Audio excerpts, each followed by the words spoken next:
Вашата майка гагаузка ли същитаваше? Или българка? Ти е там на половината. Но тя гагаузия, тя знаеше и гагаузски, и те, и... Тя знаеше гагаузски, знаеше и български. И български. Ами как тя казваше? Аз съм гагаузка или аз съм българка?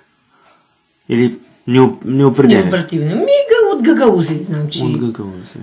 Той тати отил там на фестивал. То тогава наранше имаше фестивали. Сбор, не му ли думаха? Или фестивал? Ну, сбор там, одя. И тати ресал мама. И с бра. И той с мама вика по бащата наежен с паралея, с бастон.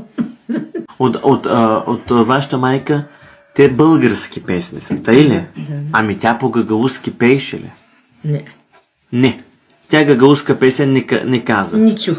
Аз и там не чух гагаузски песни. Аз седел по български. Тя пея и Леля.